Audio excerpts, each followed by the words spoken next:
इंदौर में 2 हिस्सों में मिली लाश के मामले में पुलिस ने आरोपी को गिरफ्तार कर लिया। आरोपी नूर मोहम्मद ने बताया कि उसने रिलेशन बनाने के लिए किन्नर मोहसिन उर्फ जोया को घर बुलाया था। जोया ने रिलेशन बनाने से मना कर दिया और पैसे के लिए कहा। दोनों में झगड़ा हुआ। इस पर आरोपी ने उसका गला घोट दिया, फिर मीट काटने के छुरे से शरीर को 2 हिस्सों में काट दिया। आरोपी के घर की पेटी में एक धड़ बरामद हुआ। बता दें कि मंगलवार को खजराना क्षेत्र में कमर के नीचे का हिस्सा मिला था।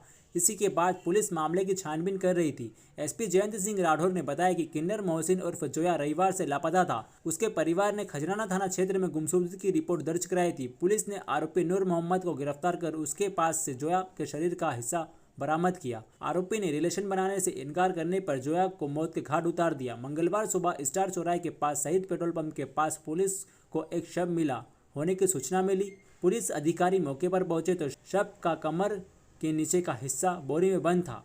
उसका धड़ और सिर गायब थे। इस घटना से इलाके में सनसनी फैल गई। नूर मोहम्मद मौके मिलते ही घर की पेटी में रखे शव को ठिकाने लगाना चाहता था, लेकिन खजराना में बॉडी मिलने के बाद पुलिस द्वारा जानकारी निकालने जाने पर वह डर गया था। इसके चलते उसने अपने घर की पेटी में ही शव को पड़े रहने दिया, लेकिन जोया की कॉल डिटेल और आखिरी लोकेशन नूर मोहम्मद के घर के पास ही मिली। इसी के बीच पुलिस को सूचना मिली कि आबिद अपनी रिक्शा से जोया को छोड़ने और लाने का काम करता था। उसी ने आखिरी बार जोया से बात की थी। पुलिस ने जब आबिद को पकड़ा तो उसने नूर मोहम्मद के घर पर छोड़ना बताया, जिसके बाद पुलिस नूर मोहम्मद को उसके रिश्तेदार के यहाँ से पकड़ के लाई। देखिए जया शेट्टी की यह रिपोर्ट।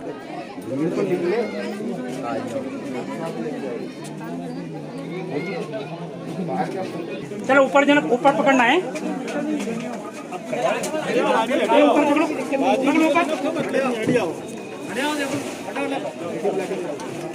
चलो लगा दो ये। पेटी लिया ना एक।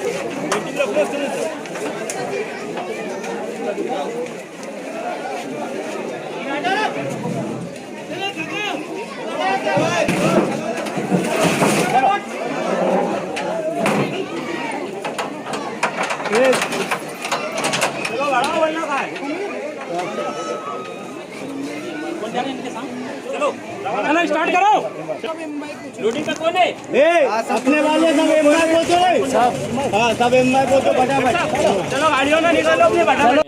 इनको मृतक को बुलाया था और उसका कहना है कि जब उसने बुलाया था तो उसको महिला समझकर बुलाया था, लेकिन वहाँ मिलने के पश्चात तो पता चला कि वो एक किन्नर है। तो इस बात को लेकर इनका विवाद हुआ और हाथापाई भी हुई, जिसमें उसने जो ये है जोया उनकी हत्या कर दी गला दबाकर। इसके पश्चात अब उसके लिए समस्या थी, वो अकेला था तो कैसे बॉडी को डिस्पोज करे। एक दिन वहाँ छोड़े रहा, फिर उसने घर में ही पड़ा हुआ एक हथियार था जिससे उसने बॉडी को 2 भाग में किया और एक भाग को उसने बोरी में भर के अपनी स्कूटी पर रख कर ले जाके जो जहाँ से बॉडी का पार्ट मिला था वहाँ पे उसने डिस्पोज कर दिया। उसके बाद दूसरा भाग भी डिस्पोज करने के वो फिराक में था, लेकिन पुलिस की टीम एक्टिव हो गई थी और आसपास लगातार तलाश कर रही थी, तो उसको मौका मिल नहीं पाया और वो अंडरग्राउंड होने का प्रयास उसने किया था। उसके निशानदेही पे जब उसके घर में गए तलाशी लिए तो वहीं एक पेटी में शरीर का बाकी बचा हुआ भाग भी मिला है, जिसकी विधिवत जब्ती की गई है। अब इस मामले में जो आरोपी है उससे और पीआर लिया जाएगा, उससे पूछताछ की जाएगी और भी घटना से जुड़ी हुई जो चीज़ें रहेंगी इसमें विवेचना में आवश्यक उनकी जब्ती की जाएगी और भी जो साक्षीगढ़ हैं उनके बयान लिए जाएंगे और इसमें अग्रिम वैधानिक कार्रवाई की जाएगी। तो चूँकि ये काफ़ी सनसनीखेज तरह से घटना ये अंजाम दी गई है और जैसा किया है तो इसको चिन्हित अपराध में भी लिया जाएगा और प्रयास रहेगा कि इसको जल्दी ट्रायल कराया जाए। अभी तक जो पूछताछ हुई है उसमें इसने किसी का साथ उस समय घर में होना नहीं बताया है, लेकिन पीआर के दौरान निश्चय ही इन सभी बिंदुओं पर पूछताछ की जाएगी।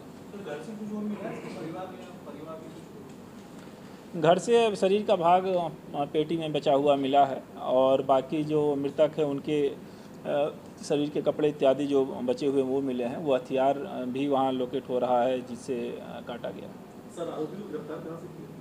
आरोपी जूनी क्षेत्र से मिला है और उसको थाने पर लेके पूछताछ की गई। पूछताछ करने के पश्चात जब वो घटना को स्वीकार कर रहा है तो फिर उसके पश्चात उसकी गिरफ्तारी की गई। आरोपी टाइल्स लगाने का काम करता है। उसकी 22-23 साल की लगभग उम्र है। उसके 2-3 और भाई भी हैं जो अलग रहते हैं। ये सबसे छोटा पुत्र है, अपने माँ बाप के साथ वहीं पे रह रहा था वो।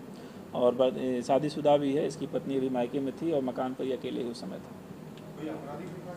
आपराधिक रिकॉर्ड अब तक इसका सामने नहीं आया है, लेकिन इसको तलाश किया जाएगा कोई आपराधिक रिकॉर्ड है कि नहीं।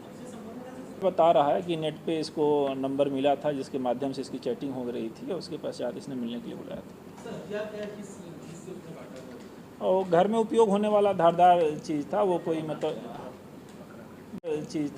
मतलब बकरा लंबा काटने वाला जो रहता है, बाका टाइप का वो। ठीक है, यहाँ से नगद पुरस्कार भी दिया जा रहा है जिन जिन लोगों ने अच्छा काम किया है, क्योंकि ये घटना काफ़ी संवेदनशील प्रकृति की थी और 24 घंटे के अंदर इन्होंने दिन रात लगकर इसको ढूंढा है। तो निश्चय ही टीम ने काफ़ी मेहनत से काम किया है। रात भर लोग सोए भी नहीं, लगातार रहे। पूरा टास्क सबका यही था कि इस आरोपी को पकड़ के ही चैन लेना है। तो इन्होंने अच्छा काम किया है। टीआई साहब हैं, रितेश हैं, और भी टीम में जो भी सदस्य हैं सभी को नगद पुरस्कार दिया जाएगा। एक टुकड़ा जो डिस्पोज किया था पुलिस को बरामद हुआ था, दूसरा टुकड़ा इसके घर से पेटी में रखा हुआ